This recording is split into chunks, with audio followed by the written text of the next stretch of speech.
Spencer is with us. Spencer, it's been announced that Chris Billam-Smith, somebody we really like and admire in the fight game, will defend his WBO cruiserweight title against Mateusz Masternak on Sunday, December 10 in Bournemouth. It's great that it's back down there in that part of the world again, isn't it? Absolutely, and the reason they're going on a Sunday, I think, because Bournemouth are playing away to Manchester, I believe, or somewhere like that. So he wants all the fans back there. Yeah, it's going to be a great atmosphere, as it always is down there in Bournemouth. Masternak is a tough guy. He's been around a long time. Lost to Tony Bellew back in 2015 at the O2 Arena, and he'll come, he'll bring it. So stylistically, it'll be a great fight. Really looking forward to that one. Is this a mandatory? I'm not sure if it's mandatory or not.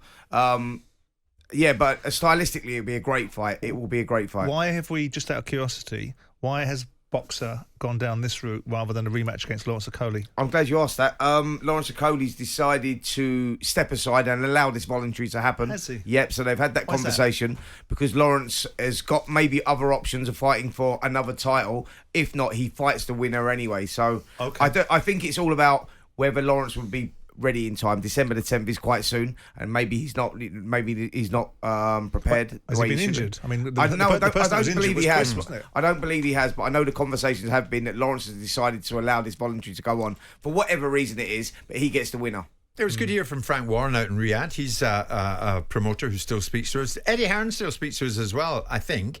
Eddie updates Eubank Jr. Conor Benn with a statement in the last day or two, Simon. He says, we're going to move forward and make this fight in the UK.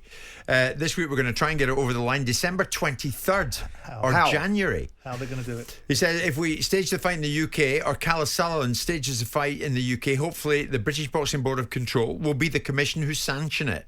But it's up to them. We do want the fight in the UK, and I think we're going to move forward, and I think we're going to do it. But I thought that Eddie had said that he would never seek to use another... I thought Eddie had said previously that he would never seek to use another commission to make a fight in this country. I thought that's what he said. I do think what Eddie has a right to call for, and so does Conor Benn, is this appeal that's being run by the BBOC and UKAD needs to be heard. And also, needs to be heard, because it's been 2 months now. It needs to be heard so that there's some sort of conclusion brought to this. We all think that Conor needs to account for himself in front of UKAD and British Boxing Board of Control. But at this moment in time, there's an appeal going on against the original lifting of the sanctions on him. Yeah, and if another sanctioning body decides to put it on in this country, I think they have to have the backing of the British Boxing Board of Control anyway. I think that's right too. So if it goes on in this country. Do they? It sounds to me like they're going to try and stage this fight in the UK, even if it is out with the permission of the British Boxing Board of Control. I don't think they can achieve it. I think that's Eddie making a bit of noise. And I don't think they can achieve it. I think that's creating downward pressure on getting to a situation where there's some sort of outcome. But again, I go back to the point. It's not unreasonable. Come on now, this appeal needs to be heard. Whatever way it goes, it needs to be heard. A big question, the $1 million question is, why is the appeal being, why are they stumbling on having this appeal with the British Boxing Board of Control? What is the hold up with this? I know the Boxing Board have appealed, but why has Conor never presented himself to the British Boxing Board of Control to clear his name? But we know why. Yeah, no, but because they say otherwise. Because we know why, because of strict liability. Because if he presents himself in front of UKAD, he has to account for every single scintilla of that situation. So what does that tell you? It told us what we've always known. But the point is this, is that the appeal that currently what's happened to Conor, as we recall, Jim, the sanctions were lifted. He wasn't cleared, as other people have alluded to. The sanction was lifted. The suspension was lifted by UKAD. Then the British Boxing Board of Control have appealed this because jurisdiction was the reason, i.e. the test that was done by the WBC Clean Boxing Programme was the one that the VADA test was the one. They didn't have jurisdiction over it, according to the lawyer that negotiated or represented them in that hearing. The British Boxing Board of Control have contested this. Let's hear it. Let's finish this situation. Am I right in saying that they're trying to get off on a technicality as opposed to proving their innocence? Well, of course. I mean, that says everything you need to know. That says finding jurisdiction is not the same as getting off from actually getting away from the fact that you didn't do this, or there's a bloody good reason why it was in your system. Well, there's a bit of talking to be done before that can happen, isn't there? Yeah. There's a bit of talking before this can happen, but I would have thought it's easier negotiated than the one we've just mentioned, Eubank Jr. Benn. And I'm talking, Spence, about Josh Taylor Catterall. Jack Catterall against Josh Taylor. Still so another much one not blood. talking to me. Yeah, really. So much bad blood flying about that first decision that controversially went Taylor's way.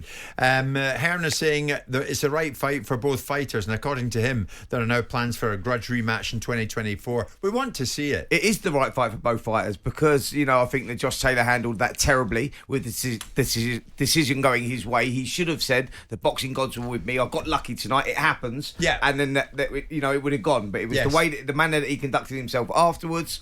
I think everybody knows that Jack Catterall won that fight. He deserved the rematch. He was down at 140. And Taylor's moved up to 147. They'll probably do it at catch weight somewhere around 144, 145, somewhere like that.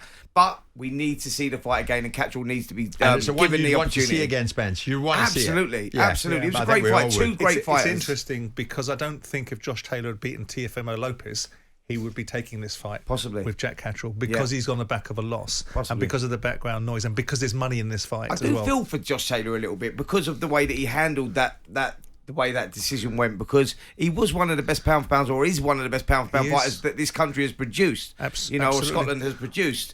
And I feel for him a little. But the challenge for Josh is most people think he's lost to Jack Catterall.